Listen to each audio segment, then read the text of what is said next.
Hola, buenas tardes. ¿Cómo están? Bueno, bienvenidos a esta nueva charla desde la página de Pido la Palabra Editorial. Eh, Gracias por estar aquí.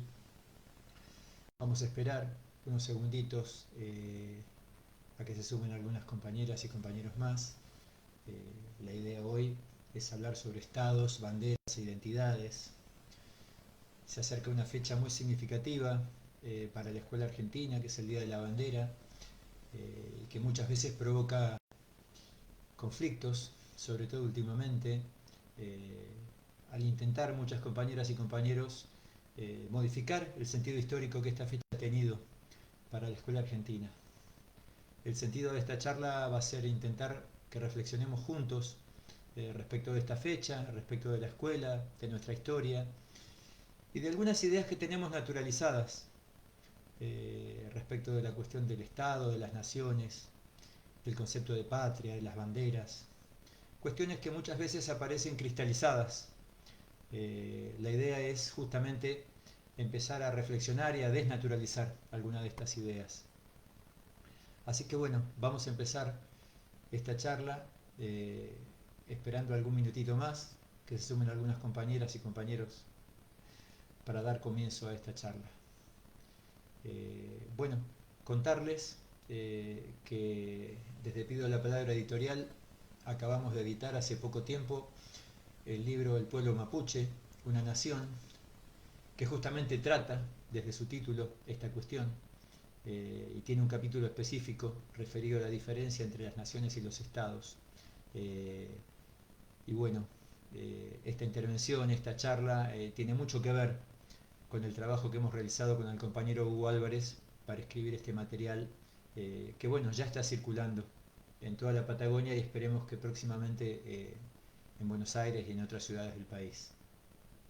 Y queremos anunciarles que en los próximos meses estaremos editando el libro de Virginia Lincán eh, sobre la recuperación territorial que hizo el LOF Santa Rosa Leleque. El libro se va a llamar LOF Santa Rosa Leleque, Territorio Mapuche Recuperado, la disputa con la multinacional Benetton, ¿sí?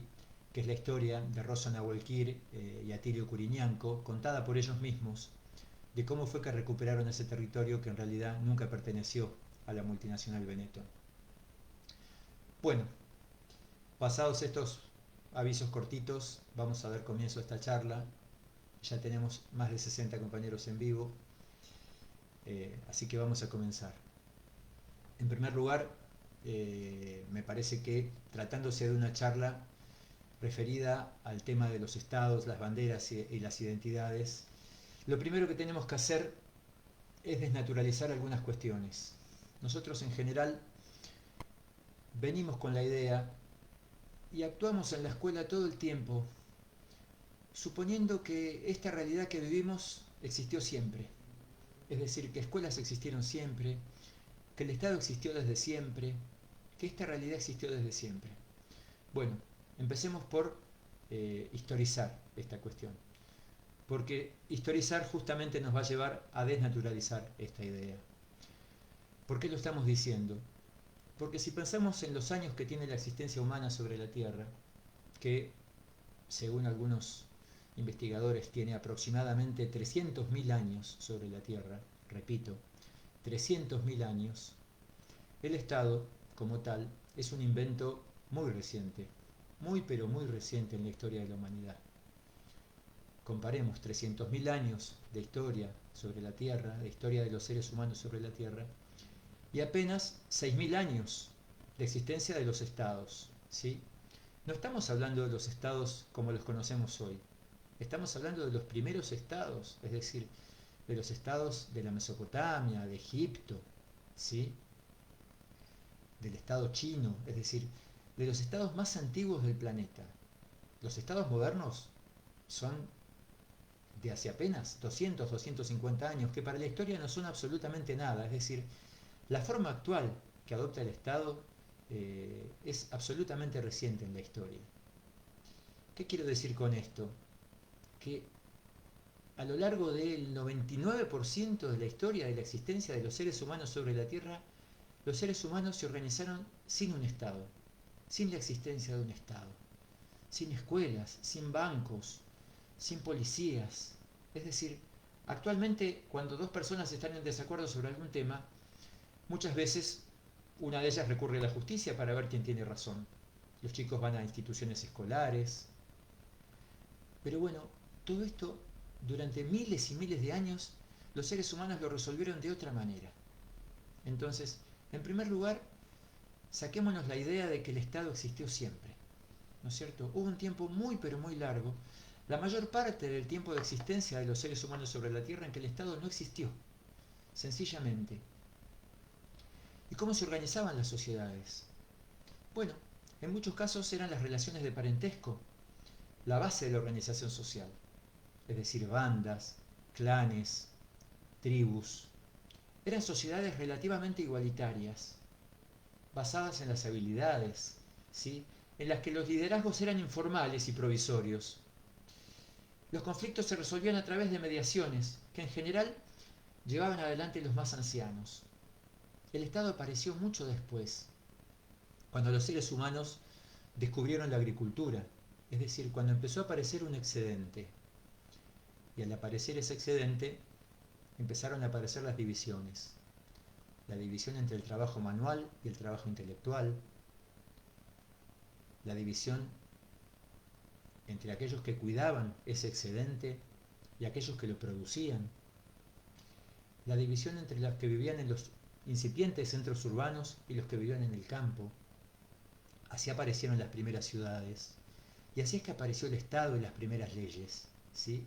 Hace aproximadamente 6.000 años. Pero el Estado justamente aparece con las diferencias sociales, con la aparición de un excedente del cual se apropió un sector social. Es decir, aparece junto con las diferencias sociales. Entonces, tenemos que empezar por desnaturalizar la idea de que el Estado existió siempre. La segunda idea que tenemos que desnaturalizar es la idea de que una nación es sinónimo de un Estado. Muchas veces en muchos libros aparece la idea de Estado-nación como si fueran la misma cosa. Y sin embargo, son dos conceptos que no tienen nada que ver. Y esta idea, o esto que quiero transmitirles, es una cuestión central para esta charla. ¿Por qué? Porque por definición, un Estado es una organización política y jurídica. Tiene su constitución, tiene sus leyes. Un territorio con límites políticos claramente delimitados que lo separan de otros estados vecinos. Tiene su forma de gobierno. Eso es un Estado. En cambio, una nación es un grupo humano que está unido por sus tradiciones, por sus costumbres, por su historia, por un territorio en común, por una forma particular de vivir, de pensar y de sentir. Pero en particular, una nación implica la pertenencia a un territorio ancestral. Es decir, una nación se conforma en base a una identidad que proviene del linaje, proviene de la ancestralidad. Es decir, una nación es una identidad territorial. Entonces, una nación puede ser muy anterior a un Estado. Una nación puede vivir en el territorio de dos o de más estados. El pueblo mapuche es un ejemplo de ello. Su organización histórica, por ejemplo, fue una organización de linajes, de clanes familiares y territoriales, que se reunían en asambleas, ¿sí? Que se reunían como en parlamentos, donde discutían sus cuestiones. Y cada linaje tenía su propio territorio. Y todos ellos vivían en el conocido como Wahmapu histórico.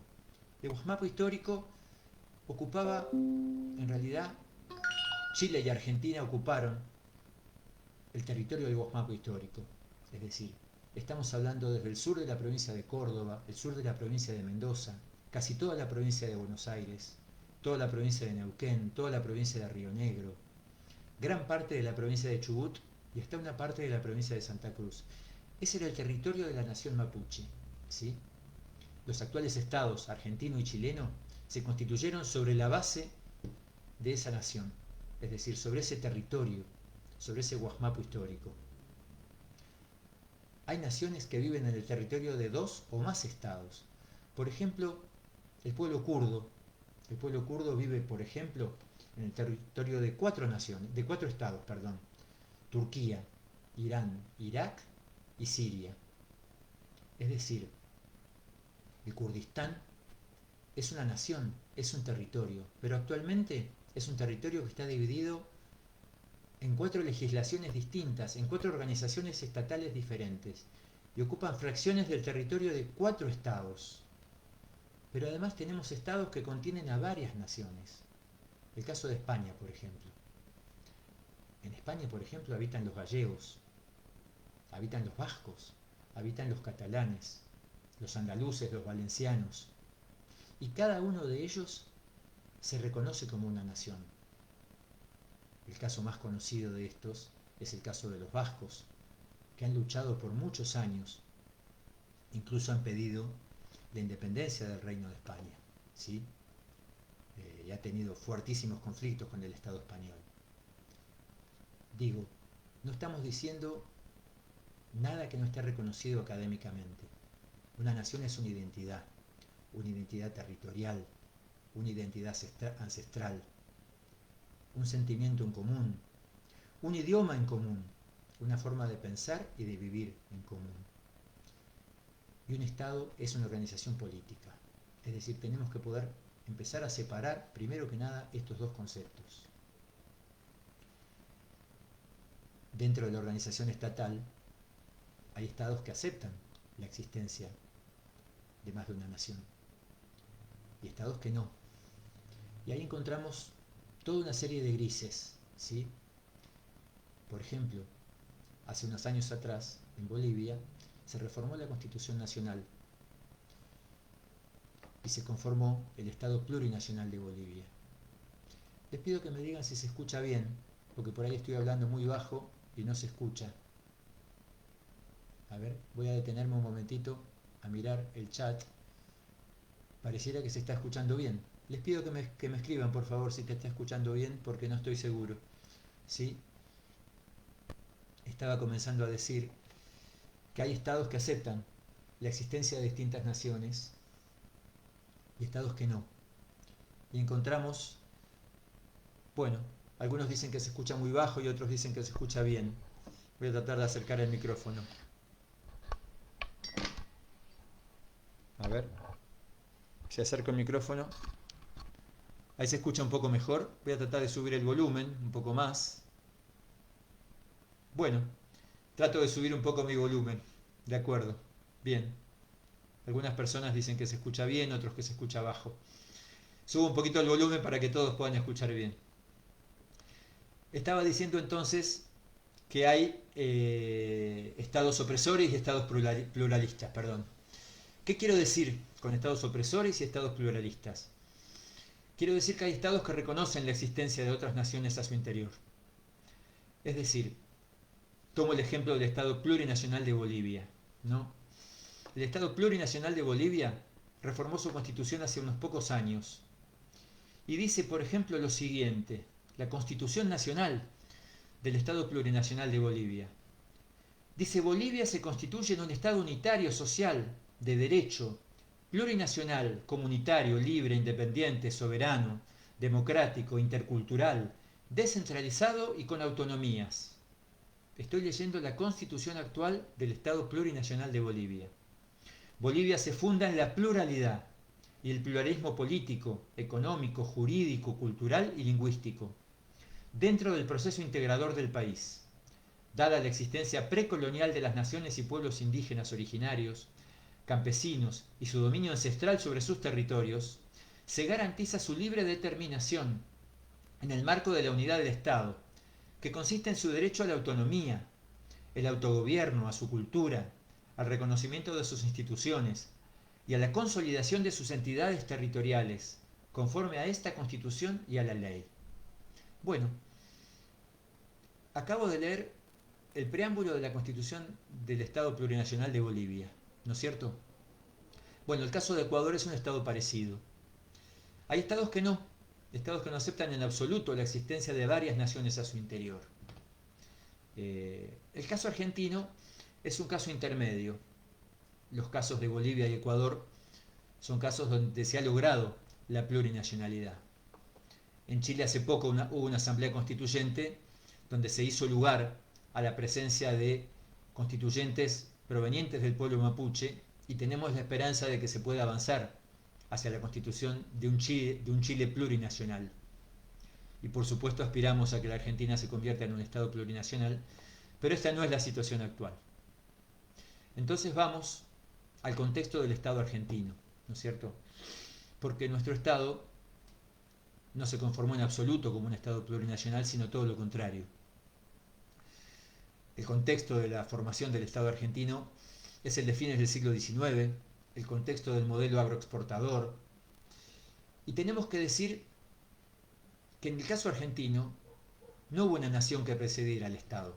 Es decir, hay países donde ya existía una identidad comunitaria que precedía la existencia de un Estado. No es el caso de la Argentina. En el caso de la Argentina, las identidades eran identidades más bien provinciales. Y esto es algo que permanece hasta el día de hoy. Cuando uno le pregunta a un cordobés sobre su identidad, te va a decir que en primer lugar es cordobés y en segundo lugar es argentino. Y algo parecido va a pasar con un correntino. En muchas provincias pasa lo mismo. Permanecen todavía como más fuertes las identidades provinciales que la identidad nacional. Es decir, la identidad argentina fue una construcción. Es decir, no existía una identidad argentina al momento de constituirse el Estado Nacional Argentino. Por eso la escuela en Argentina tuvo un papel, y tiene todavía hoy, un papel tan importante en intentar unificar, en intentar crear ese crisol de razas que se intentó crear, ¿sí? Ese crisol de razas imaginado, porque finalmente es discutible esta idea, pero este crisol solo se produjo parcialmente, ¿sí? Es decir, la identidad nacional es una identidad construida. Así como el Estado es un producto histórico, las naciones son un producto histórico y los estados también. Y el Estado Nacional Argentino es producto de ese contexto. Es producto de un contexto donde se produjo el primer genocidio contra los pueblos originarios. La campaña al desierto, la campaña al Chaco, es decir, la destrucción de todas las otras culturas que habitaban el territorio argentino. Se constituyó sobre esa base. Entonces, se constituyó sobre la idea de homogeneizar y promoviendo la inmigración. Fíjense que todavía al día de hoy la Constitución Nacional Argentina tiene un artículo como el artículo 25 que sigue estando presente en el texto de nuestra Constitución.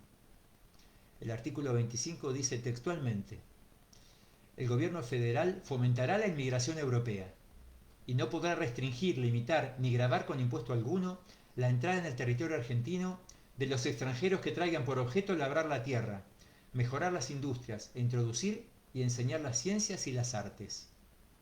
Es decir, pareciera que estamos a fines del siglo XIX todavía, y esta es la Constitución sancionada en el año 1994.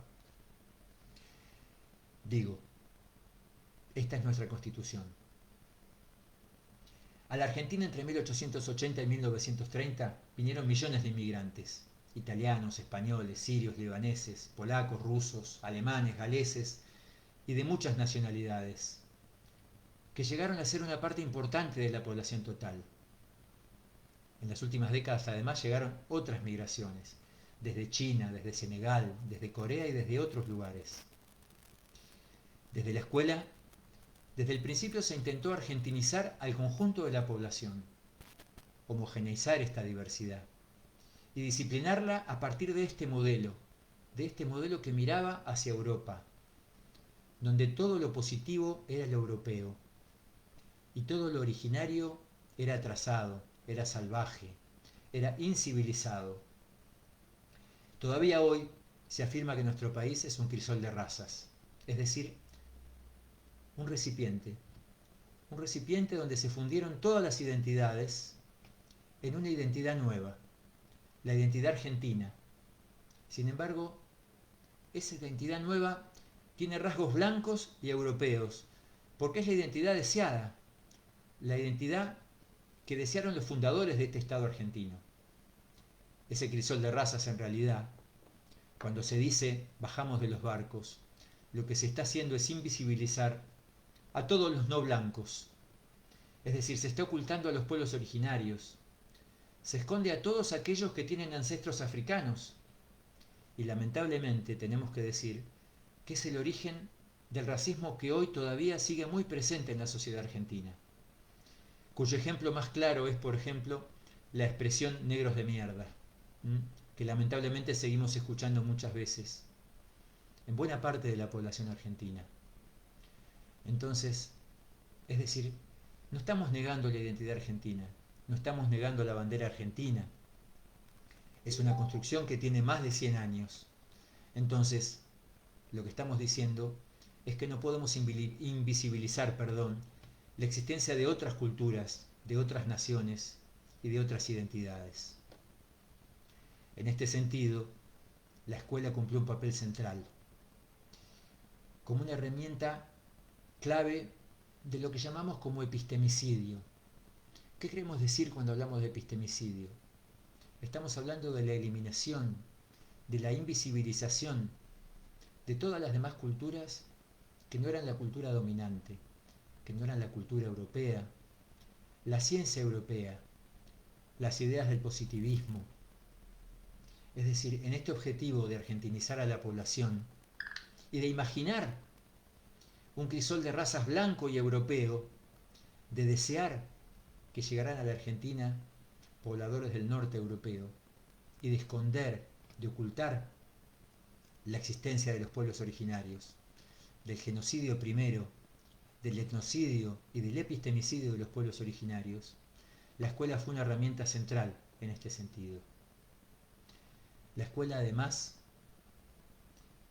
tuvo todo el objetivo de homogeneizar a la población en una única identidad, blanca y europea, en una cultura que separara al hombre de la naturaleza, la razón de las emociones, el pensamiento del sentimiento. Es decir, la escuela cumplió un papel central en promover una mirada de la vida y del mundo que pusiera como fundamental la idea de progreso, entendido como acumulación de bienes materiales, y como única fuente del saber, las disciplinas científicas europeas. Es decir, todo lo que no encajara en ese molde era considerado salvaje, inculto, incivilizado.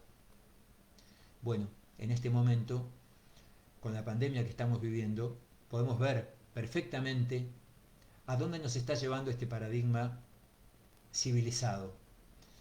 Por eso decimos que estamos viviendo una crisis civilizatoria muy importante, y eso hace y pone al orden del día pensar en la interculturalidad, pensar en aprender de otras culturas. No pensar la interculturalidad exhibiendo los instrumentos musicales de otras naciones o de otras culturas, o la ropa de otras culturas, sino comenzando a aprender de otras culturas, a dialogar con otras culturas, a cuestionar nuestro modelo blanco y europeizante. Es decir, durante muchos años, por ejemplo, el pueblo mapuche tuvo que esconder su identidad. Se les prohibía incluso hablar su lengua, como ha pasado en muchas naciones. Muchas naciones han visto prohibida la posibilidad de desarrollar su cultura y su lengua. Y eso pasó con la nación mapuche en la Patagonia Argentina. Sin embargo, en Argentina hubo avances legislativos, y hay que dar cuenta de ellos en este sentido. Y son avances en los cuales nos tenemos que apoyar. Un avance muy significativo es el artículo 75, inciso 17 de la Constitución Nacional, que fue un gran logro de los pueblos originarios en la Asamblea Constituyente que se produjo en Santa Fe en el año 1994. Leo textual el inciso 17 del artículo 75 de nuestra Constitución. Dice: reconocer la preexistencia étnica y cultural de los pueblos indígenas argentinos, garantizar el respeto a su identidad y el derecho a una educación bilingüe e intercultural, reconocer la personería jurídica de sus comunidades y la posesión y propiedad comunitarias de las tierras que tradicionalmente ocupan, y regular la entrega de otras aptas y suficientes para el desarrollo humano, ninguna de ellas será enajenable, ni transmisible, ni susceptible de gravámenes o embargos. Asegurar su participación en la gestión referida a sus recursos naturales y a los demás intereses que los afecten. Esto dice textualmente la Constitución de la Nación Argentina. A esta legislación tienen que adaptarse todas las leyes nacionales y todas las leyes provinciales, porque reconocer la preexistencia étnica y cultural de los pueblos indígenas argentinos significa considerarlos oficialmente como pueblos adentro del Estado Nacional. Implica que el Estado argentino reconoce la existencia de naciones a su interior, con identidad propia y con derechos colectivos que se derivan de su presencia histórica y su presencia actual. ¿Qué queremos decir con esto? Que la Constitución Nacional ya está reconociendo la existencia de naciones a su interior, aunque no se haya declarado como un Estado plurinacional, porque esto también lamentablemente tiene sus límites. El artículo 75 está dentro de la parte de la Constitución Nacional que habla de las atribuciones del Congreso Nacional. Este inciso debiera estar, en realidad, en la parte de las declaraciones, derechos y garantías, es decir, al inicio de la Constitución, y sin embargo, entra como por la ventana en la Constitución Nacional, en una parte donde se habla de las atribuciones del Congreso. Sin embargo, el texto constitucional ya habilita la interculturalidad y reconoce la existencia y la preexistencia de naciones originarias a nuestro interior. Otro avance legislativo se dio con la Ley de Educación Nacional. ¿A qué nos estamos refiriendo con la Ley de Educación Nacional? A su artículo 52. El artículo 52 de esta ley dice lo siguiente: la educación intercultural bilingüe es la modalidad del sistema educativo de los niveles de la educación inicial, primaria y secundaria, que garantiza el derecho constitucional de los pueblos indígenas, conforme al artículo 75, inciso 17 de la Constitución Nacional que acabamos de leer, a recibir una educación que contribuya a preservar y fortalecer sus pautas culturales, su lengua, su cosmovisión e identidad étnica, a desempeñarse activamente en un mundo multicultural y a mejorar su calidad de vida. Asimismo, la educación intercultural bilingüe promueve un diálogo mutuamente enriquecedor. Pongo el acento en este aspecto: diálogo mutuamente enriquecedor, de conocimientos y valores entre los pueblos indígenas y poblaciones étnica, lingüística y culturalmente diferentes, y propicia el reconocimiento y el respeto hacia tales diferencias. Es decir, la Ley de Educación Nacional todavía da un paso más adelante. ¿Por qué? Porque no se está planteando la interculturalidad en términos de vamos a mostrar los instrumentos de los pueblos originarios, vamos a mostrar la pifilca, la trutruca, ¿sí?, los instrumentos de estos pueblos. No solo folcloricemos, aprendamos de ellos, dialoguemos con ellos. Por eso pongo el acento en aquella parte donde el artículo 52 dice: la educación intercultural bilingüe promueve un diálogo mutuamente enriquecedor. Estamos hablando justamente de un diálogo. Bueno, ahora podemos decir también cuál es el límite de todo esto, porque la ley de educación bilingüe, la ley de educación nacional pone a la educación intercultural bilingüe como una modalidad del sistema educativo. No nos plantea que el conjunto del sistema educativo tiene que ser un sistema educativo intercultural, ¿no es cierto? Esta es la limitación, justamente. Otra limitación, como ha dicho reiteradamente en las presentaciones que hemos hecho con Jorge Nahuel, lonco de la Confederación Mapuche de Neuquén, es que el Ministerio de Educación, hace un tiempo atrás, en la actual gestión, intentó eliminar la modalidad para fundirla con la educación rural. Es decir, los avances legislativos que hemos tenido son producto de la lucha de los pueblos originarios en particular, y además tienen que ser sostenidos desde la lucha cotidiana y desde la práctica cotidiana en las escuelas. ¿Por qué? Porque en realidad que existe una modalidad de educación intercultural y bilingüe para las poblaciones indígenas, como dice la ley, o de los pueblos originarios, es un avance, pero toda la escuela debiera ser intercultural. Todo el sistema educativo argentino debiera ser intercultural. Y desde mi perspectiva, el Estado Nacional Argentino debería declararse un Estado plurinacional. ¿A qué nos estamos refiriendo con esto? Bueno, y me voy acercando al tema de esta charla, que es el tema vinculado al Día de la Bandera y a qué hacer con esta fecha. Ustedes ya se estarán imaginando de qué se tratan las propuestas, ¿no? Pero bueno, tenemos que decir que los actos escolares en nuestro país han tenido esta tónica homogeneizadora, esta tónica de arrasar con las diferencias, esta tónica de desconocer la existencia de múltiples identidades. Y sin embargo en nuestras escuelas esas identidades existen. Estas identidades no pueden ser negadas. Y esto ha provocado muchas veces conflicto al interior de las instituciones. Cada institución tiene su historia. Cada institución está inserta en una comunidad, está inserta en una localidad. Cada institución tiene sus particularidades. Pero el sistema educativo argentino ha sido constituido con esta lógica homogeneizante, con esta lógica que ni siquiera es integradora. En todo caso, en el mejor de los casos, integra desde una perspectiva subordinada, es decir, como por ejemplo lo hace el himno de la provincia de Neuquén. Es decir, vengan a la neuquinidad los mapuches. El pueblo mapuche es parte de esta neuquinidad, es parte subordinada a la identidad de la provincia de Neuquén. No propone un diálogo entre iguales. Lo que aquí estamos proponiendo es un diálogo entre culturas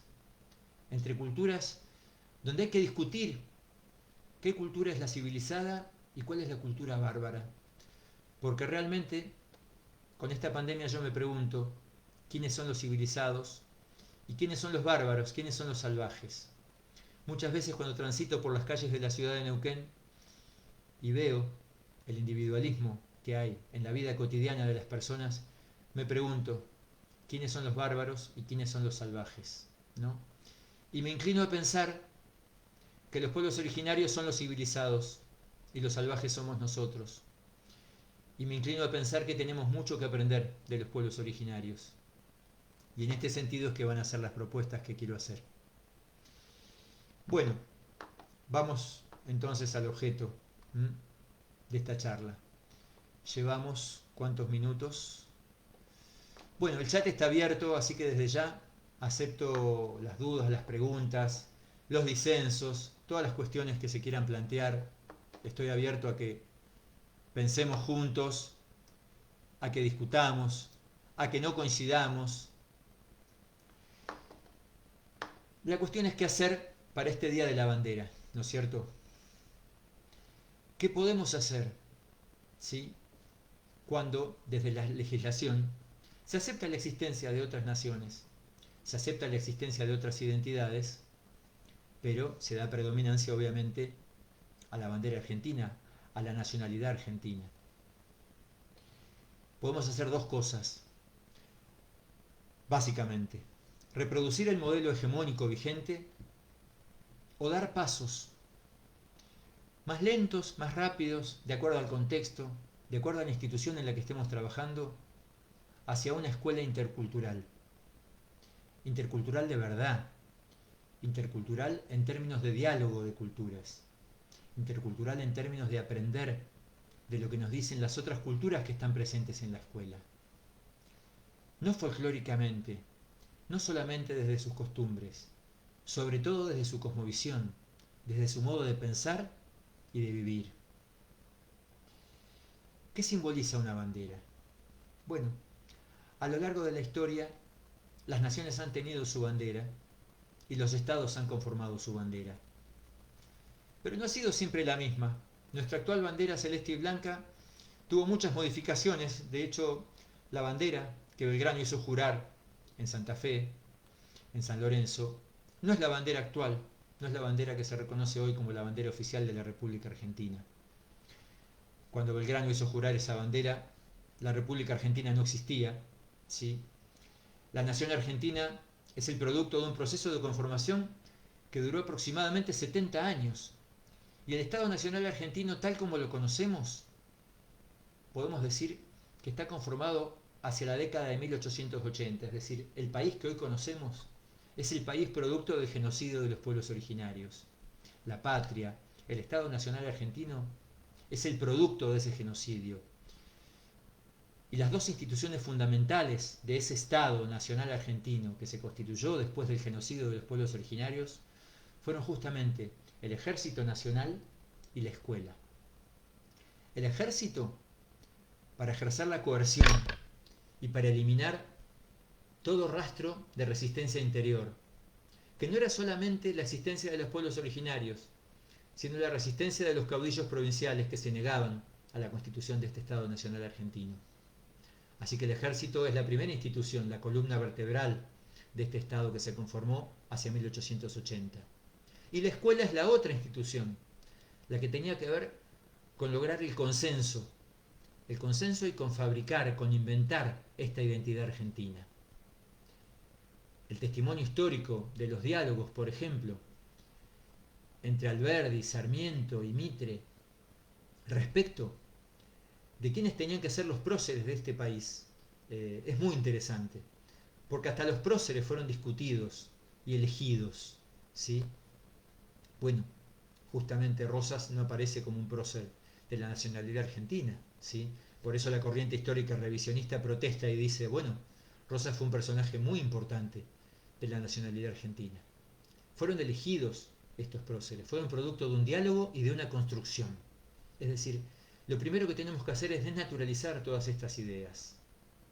Entonces, ¿de qué estamos hablando cuando hablamos de una bandera? La bandera ha tenido muchos sentidos a lo largo de la historia argentina.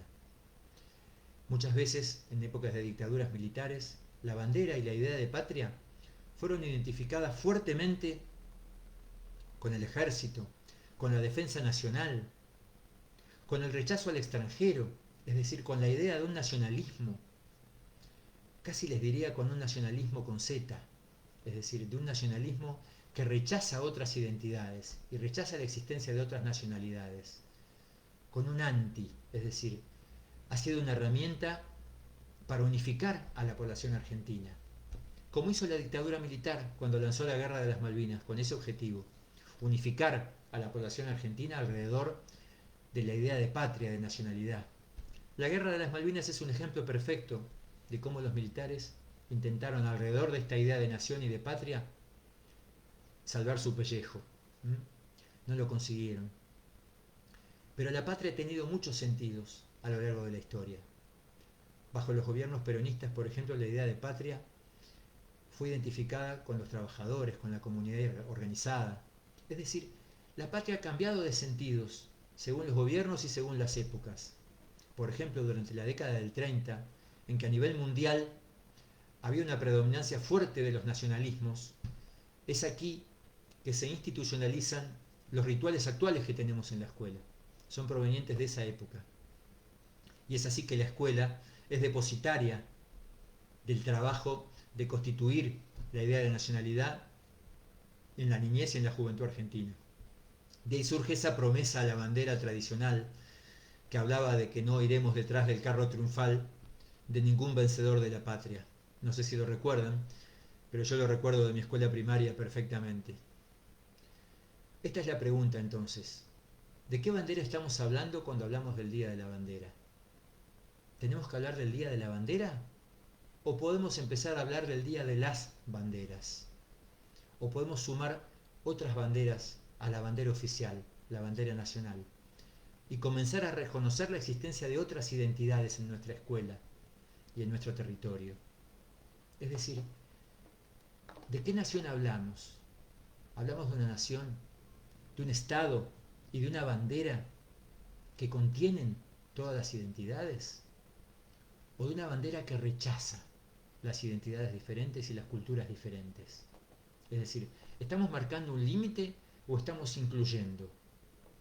¿La bandera de la que estamos hablando es sinónimo de homogeneizar o es sinónimo de comunidad, de aceptación de las diferencias? ¿Es sinónimo de paz? Bueno, esta es una de mis preguntas centrales y se las estoy haciendo Así que les pido que por favor contesten en el chat, así podemos debatir y dialogar. ¿Sí? Estoy abierto a todos los comentarios y a todas las preguntas que quieran hacer. Acá, por ejemplo, Gabriela Catini dice, voy pensando el significado que tiene jurar lealtad para un niño. Bueno, jurar lealtad tenía que ver con esto, con una idea militarizada de la bandera. De una bandera que iba al frente de nuestras tropas, de las tropas del Ejército Nacional que se enfrentaba con otras naciones. Es decir, de un nacionalismo, es decir, de fronteras cerradas, de no aceptación de diferencias, donde somos todos argentinos y no hay diferencias dentro de esta ciudadanía argentina. Porque, por ejemplo, el pueblo mapuche se siente mapuche y sin embargo son ciudadanos argentinos y aceptan vivir bajo la legislación argentina. Lo que le piden a la Argentina es que la Argentina reconozca la existencia de otras culturas y otras identidades. No niegan su ciudadanía argentina. No se trata de negar la existencia de la bandera argentina, ni de negar la existencia de la legalidad argentina, ni del Estado Nacional argentino. Se trata de aceptar la existencia de diferencias y de aprender de esas diferencias.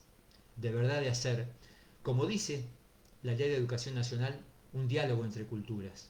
¿No es cierto? De avanzar hacia un diálogo. Entonces, se trata de pensar una perspectiva intercultural. Cuando Gabriela dice, pienso en esta lealtad que se sostiene en homogeneizar, estamos hablando de esa lealtad militarizada, de esta lealtad al ejército, de esa bandera que va al frente de las tropas. Acá Karina pregunta, ¿contener identidad es incluir a las identidades? Cuando hablo de contener hablo de incluir, exactamente. Pero no de incluirlas en términos subordinados. Cuando digo incluir, no digo mencionar. Porque si no, cuando hablamos de diversidad cultural, parece que fueran muñequitos en una estantería. Es decir, fíjense, están los mapuches, están los gitanos, están estos, están aquellos. ¿Cuántas diferencias que tenemos? Bueno, respetemos las diferencias. Pero bueno, vamos a estudiar ciencias naturales. Y enseñamos ciencias naturales desde la idea que nos propone la ciencia occidental. Y hablamos de una interculturalidad subordinando a las otras identidades. ¿Se entiende? Incluir no es simplemente mencionar. Incluir es dialogar con esas otras culturas.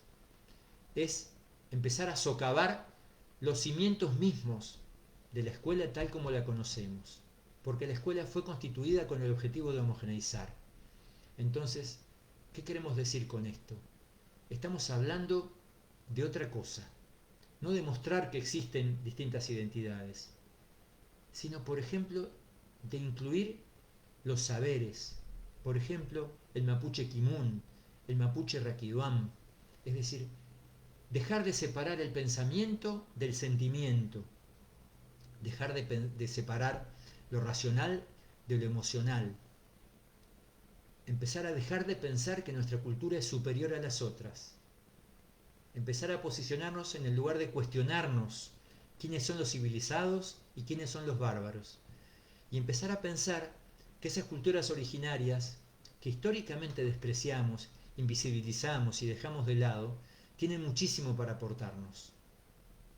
De eso estamos hablando cuando hablamos de contener. O sea, no se trata simplemente de incluir, como de meter en una bolsa y decir, bueno, están acá adentro. Porque el himno de Neuquén, por ejemplo, incluye a los mapuche, pero los incluye de un modo subordinado, es decir, los subordina a una identidad superior. La idea es no subordinar las otras identidades a una identidad argentina mejor o superior. Estamos hablando verdaderamente de dialogar. De eso estamos hablando. Sigo leyendo el chat porque me permite avanzar, ¿no es cierto? Acá dice Gabriela Catini nuevamente, dice, qué interesante sería que los 20 de junio se visibilicen las distintas banderas que representan a las niñas, sin tener que jurar lealtad, lo cual me parece de un enorme peso para las niñas. Bien. Mariano Clear dice, pluralizar la propia noción de ciudadanía, sin caer en refolclorizar el acto, sumando más banderas pero sin dejarse interpelar por el diálogo entre diferentes, que es siempre un diálogo atravesado por historias de poder. Débora Bersellini dice, repensar y modificar el acto repetitivo de elección de abanderados, para resignificar la perspectiva intercultural y desnaturalizar que la bandera es un premio. Bueno, este es todo otro tema al cual no me referí en absoluto, pero bueno, si la bandera es un premio, se supone que hay una sola identidad y el premio es solamente la bandera argentina o la bandera de Neuquén. A nadie se le está pidiendo que porte una bandera con la cual no se siente identificada, pero que la bandera argentina sea el premio significa que las otras identidades están por debajo, no requieren un premio, ¿no es cierto? Gise Verón dice, pero ¿quién incluye a quién? Porque inclusión me suena como algo de afuera que se suma a algo. Tenés razón. Estamos hablando de inclusión en términos de que la legislación actualmente vigente, a la cual no podemos sustraernos, nos pone dentro de este orden. La palabra no debiera ser inclusión. La palabra tiene que ser diálogo. Diálogo entre iguales, no incluir en forma subordinada. Cuando hablo de incluir, hablo aceptando que nuestra realidad institucional es la realidad de una escuela que no ha modificado su carácter. Ojalá la Ley de Educación Nacional planteara que toda la escuela es intercultural, y yo creo que tenemos que caminar en este sentido justamente. ¿Sí? Es verdad, no hay nadie que incluya a nadie. De lo que tenemos que hablar, y tenés razón, Gise, es de diálogo entre culturas. Por eso es importante, y por eso puse el acento fuertemente en eso que refiere la Ley de Educación Nacional cuando habla de diálogo entre culturas. ¿Sí? Dice Luisa Huencho, al respetar las diferencias también es aceptar que los mapuches decidan mantener esa identidad, que es preexistente al Estado. Los mapuches somos eso, y sin apellidos. Chabela Pitoca dice, si descubrimos que su cosmovisión es superadora, podemos estar abiertos a cambiar la nuestra, o por lo menos a adaptarnos. Y sobre todo, agrego yo, a aprender de esas otras identidades. Que conviven en esta sociedad y que conviven en nuestras escuelas. De eso estamos hablando. Entonces, se trata de comenzar a pensar que hay otras formas de entender el mundo. Que la nuestra no es la única posible. Es creer realmente que estas culturas nos pueden aportar cosas muy, pero muy importantes. Yo les cuento mi experiencia personal. Me pasé los últimos 2 o 3 años escribiendo El pueblo mapuche, una nación. Y a mí la escritura de este libro y el contacto con el pueblo mapuche me transformó completamente. No podría estar dando esta charla sin estos 2 años de trabajo previo realmente. Porque de verdad me posicionó en otro lugar. Y me hizo dar cuenta de que, bueno, lo ya dicho, que nuestra civilización, lo que llamamos civilización, en realidad se está transformando en una barbarie. Y que aquellos que considerábamos bárbaros son los civilizados. Repito nuevamente. Bueno, entonces, acá dice Gabito Lu, ¿es posible pensar en una interculturalidad que no cristalice las identidades y que tenga en cuenta la presencia de conflictos actuales? ¿Cómo presentarlo frente a la promesa de la bandera a estudiantes de 4º grado de primaria? Me parece que hay que presentarlo justamente como parte de un proceso que continúa, es decir, como la presencia en nuestro interior, en nuestra sociedad, de distintas identidades, de distintas culturas que muchas veces se encuentran en conflicto, de cosmovisiones que muchas veces se encuentran en conflicto, y que aceptan dialogar, porque tampoco vamos a negar, por ejemplo, que la cultura occidental y el progreso occidental y europeo fue muy importante, es decir, no vamos a negar la importancia de los antibióticos, no vamos a negar la existencia de las vacunas, es decir, no vamos a negar los avances de la cultura que llamamos occidental. De lo que estamos hablando es de dialogar, de pensar, por ejemplo, si los seres humanos estamos realmente por encima de la naturaleza. Este es un aporte que nos hace el pueblo mapuche y la mayor parte de los pueblos originarios. ¿Los seres humanos somos más que todas las otras vidas que conviven en el universo con nosotros? Para mí es un aporte central y la escuela lo debería tomar. Sin embargo, la ciencia occidental considera que los seres humanos somos superiores. Por eso hablamos en la escuela de recursos naturales y no de bienes naturales comunes, ¿no es cierto? Entonces, De eso estamos hablando. Estamos hablando de aprender de otras culturas, ¿sí? Yo lo plantearía, digo para contestar a Gabito Lu, que planteaba esto de pensar en no cristalizar las identidades, porque las identidades también están en movimiento. La identidad mapuche de hoy es una identidad que tiene orígenes ancestrales, pero se ha ido modificando. Y la argentinidad también se fue modificando. Por eso yo hablé de distintos tipos de argentinidad a lo largo del siglo XX, de acuerdo a las corrientes de pensamiento predominantes en cada momento del siglo XX. ¿No es cierto? Las identidades están en movimiento. Por eso no podemos hablar del pueblo mapuche en pasado, tenemos que hablar del pueblo mapuche y de todos los pueblos originarios en presente. Y tampoco lo podemos pensar como una cultura cristalizada, porque la cultura mapuche hoy convive con nuestra cultura. La mayor parte de los mapuches viven en las ciudades, conviven con la cultura occidental, con nuestra llamada modernidad, con nuestro llamado progreso. La pregunta es si podemos aprender de esa cultura ancestral, ¿no es cierto? Sigo leyendo del chat, porque siguen interviniendo los compañeros. Dice Gabito, todavía es muy fuerte la contaminación religiosa de los símbolos patrios. Amar, venerar la bandera. Sí, tenés razón, tenés razón. Parece una esencia, como si fuera una esencia religiosa. Hay que amar a la bandera, como si la bandera fuera sinónimo de Dios, fuera un dogma que no se modifica, que es siempre igual. Y la idea de esta charla es justamente mostrar que banderas hubo muchas, incluso banderas celestes y blancas hubo muchas. Banderas mapuches también hay muchas, no hay una sola. La guanufoya es la más conocida, pero la bandera mapuche tehuelche también existe en la provincia de Chubut. Y en Chile hay otras banderas. La Gunelfe, por ejemplo, no sé si lo pronuncié bien, me parece que lo pronuncié mal, pero la Gunielfe es otra bandera que usaba, por ejemplo, Lautaro en su lucha contra Valdivia y que algunos sectores mapuche en Chile siguen usando. Y también acá en Puelmapu, ¿sí? Tanto en Gulumapu como en Puelmapu se siguen usando distintas banderas, es decir, no hay cristalización. El Estado Nacional Argentino intenta cristalizar la idea de una única argentinidad, una argentinidad vinculada al ejército, vinculada a la iglesia, a la religión. Y en ese sentido es que coincido con este comentario que habla de esta cosa religiosa, ¿no? De la creencia de una identidad religiosa y fija y cristalizada. Cari Alcalde dice, si conviven en nuestra escuela, y es cierto, pero me parece que a los chicos hay que mostrarles lo que nos identifica ante el resto del mundo. En este caso sería la bandera nacional, dice Cari Alcalde. Bueno, yo creo que sí, que ante el mundo la nación argentina existe. No se trata de negar la identidad nacional. Se trata de aceptar la existencia de otras identidades junto con la identidad nacional. Es decir, no se trata de negar la identidad argentina. Se trata de dialogar, ¿sí?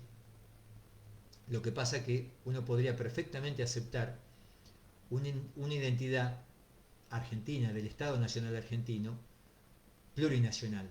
Es decir, podemos pensar en un Estado Nacional Argentino que acepte en su interior la existencia de distintas naciones. Porque el pueblo mapuche también se reconoce argentino. Es decir, ese mito que muchas veces los medios de difusión difunden, los mapuches quieren hacer otro país, es absolutamente falso. Los mapuches son ciudadanos argentinos, tienen DNI argentino, respetan la bandera argentina.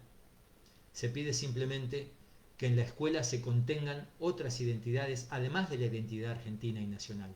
Porque obviamente que la identidad nacional y argentina existe, ¿sí? Y es muy importante. No se trata de desconocerla. Bien. A ver. Acá dice, me gusta, dice Olga Morales, la idea de una bandera que incluye a otras. Sí, que dialoga con otras. Es lo que dijimos hace un ratito respecto de la cuestión de la inclusión. De una bandera que dialoga con otras. ¿Sí? Y que se acepta como no única. Se acepta en todo caso como dialogando con otras culturas, como aprendiendo de otras culturas. Acá dice Paula María, también es importante referir que hubo momentos no solo de guerra, sino de negociación ¿sí? En el siglo XIX entre parcialidades y el Estado criollo. Sí, por supuesto. Hubo muchas etapas en que hubo paz entre el pueblo mapuche y el Estado nacional, ¿sí? Y la provincia de Buenos Aires, por ejemplo. ¿Sí? Absolutamente, sí. No nos referimos en este caso a esa parte de la historia argentina, porque bueno, es una charla referida a Estado, naciones e identidades, pero sí, tenés razón, Paula. Así es. Acá dice, Pehuantinao, dice, no hay una decisión responsable de quienes intervienen en educación. Desde 1994 venimos en proceso y el pueblo sigue esperando. Muchísimas generaciones pasamos por las escuelas y nos desnudaron y seguimos esperando. Es decir, muy bien, así es exactamente. La escuela sigue teniendo esa matriz homogeneizante y homogeneizadora, ¿sí? Muchas escuelas siguen negando la posibilidad de que la Guanufolle esté en alto al mismo tiempo que la bandera argentina. Justamente mañana tengo una charla en una jornada institucional con una escuela de Aluminé, justamente Aluminé, parte central de Guasmapu histórico, territorio ancestral mapuche, donde la institución todavía no levanta la Guanufolle, es decir, la Guanufolle no flamea junto a la bandera argentina. Sin embargo, la población mapuche que rodea la ciudad de Aluminé es muy importante, ¿sí? Habiendo parajes como Ruca Choroy donde es absolutamente mayoritaria, ¿no?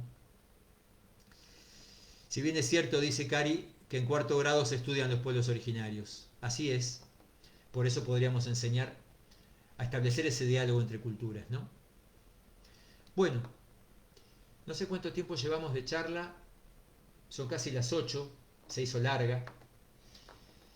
Yo quiero pensar, para cerrar esta charla, ¿sí? Que el sentido de todo esto implica trabajar en el sentido de pensar en la perspectiva de un Estado plurinacional, ¿sí? De luchar y de pensar por un Estado plurinacional y por una escuela verdaderamente intercultural, ¿sí? Por una escuela donde todas las culturas dialoguen.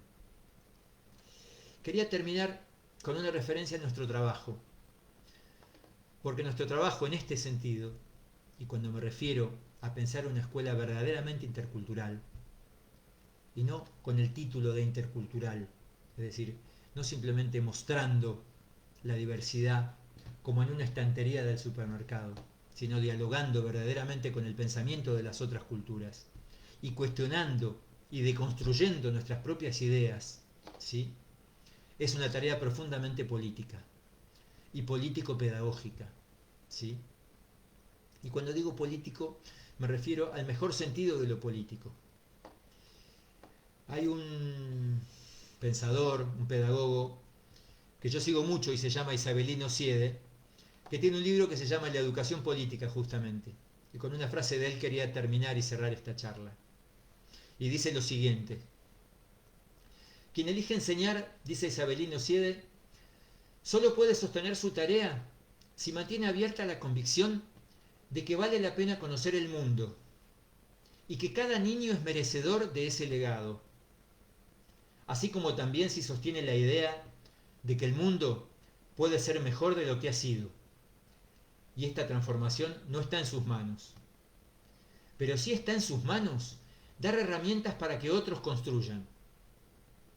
No es un amor personal, sostenido en el vínculo primario con cada alumno y alumna, sino un amor que siempre mantiene el sentido del vínculo secundario, donde el docente no es un amigo o una madre, sino el responsable de generar proyectos a partir de roles diferenciados con intereses comunes.